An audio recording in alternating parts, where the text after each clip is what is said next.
thank you guys for tuning in again for this next P-47 history video. We kind of have a lot to cover, so let's just get straight into it. It was equipped with a Pratt & Whitney 2800 double wasp radial engine. Plenty enough power to get the basically almost heaviest fighter in World War II off the ground. It was armed with 8 50 caliber machine guns, but it was a fighter bomber, so it actually also had a bomb load as well. This thing could carry rockets, and it could have a bomb load of over 2,500 pounds. Fully armed, the P-47 weighed over 8 tons. That's 16,000 pounds. Its first flight was on May 6th in 41, and it was introduced to the war efforts in 42. Over 15,000 of these P-47s were actually built, and they served a lot of uses in the war, like pursuit groups, fighter groups, strafing groups, bomber groups, stuff like that. Milk jugs used to be a different shape, but this is how they got their nickname, because if you stood them on their nose, they looked exactly like a milk jug at that time. So they nicknamed them jugs.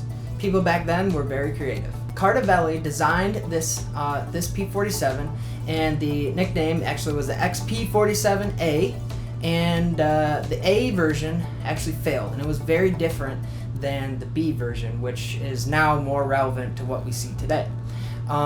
It was far inferior to Luftwaffe aircraft at that time. Instead of building a lighter, faster, more maneuverable and sturdy aircraft, he built a tank of an aircraft. He built the tank of the skies.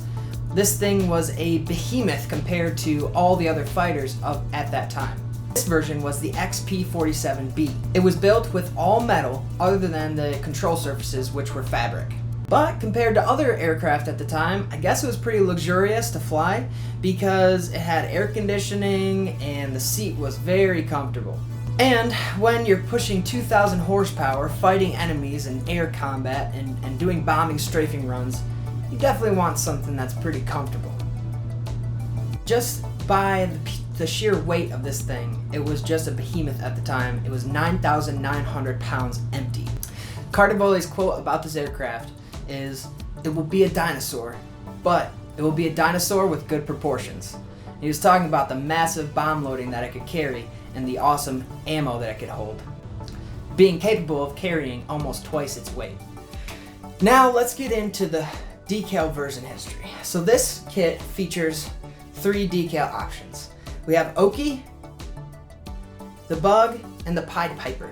And I'm just going to go through real quickly on the brief history that these pilots actually flew these planes in the war and did incredible things.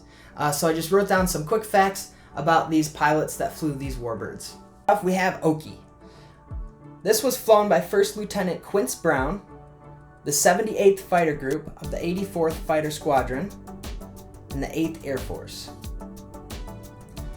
This guy was flown out of Duxford, England, in a pursuit group, which probably escorted bombers and did other missions as well.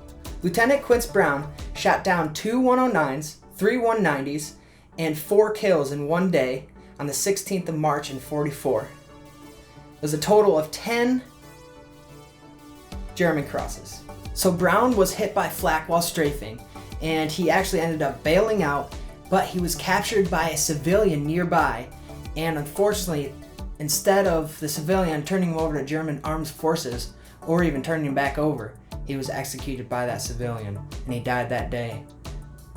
What an incredible story, man. 136 missions, he was an ace, just an incredible, amazing story that he got to fly one of these amazing aircraft, and this thing got him home a lot. You know, it got him home 135 times, but unfortunately, the last time he went out, he was captured by a civilian and executed.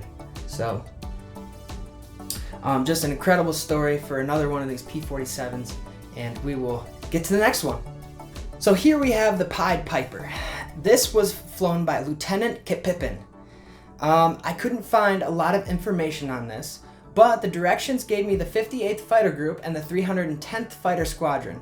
But later I found out that it's actually the 318th Fighter Squadron that he most likely flew with.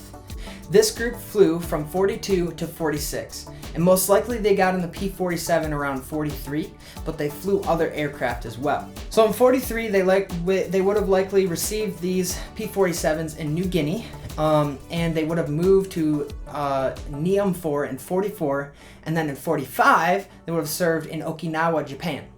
And at this time, they would have been escorting, most likely, B-29s on mid-range missions as a pursuit group. Most likely also did strafing runs and bombing runs also in that area. Not a lot is said about this specific aircraft and its lieutenant, but you can find other information about this fighter group on social media and stuff like that if you wanted to look that up. Because there is a couple other cool pictures of this fighter squadron, and it's really neat to find out about this history. So check that out for yourself if you want to, and we're just going to move on to the next one. So this is the last aircraft we have for today. This is obviously the Bug. Bug was flown by Captain Arlie J. Blood in the 405th Fighter Group of the 510th Squadron, 9th Air Force.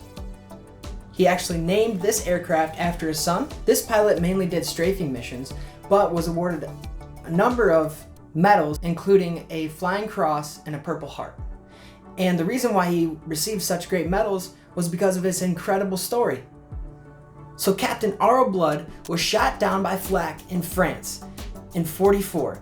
He had pulled up just after he had hit a train. He actually destroyed the train.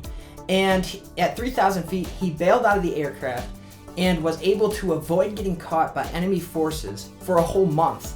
He eventually did get caught a month later, and in July, he was actually able to escape and joined a resistance group.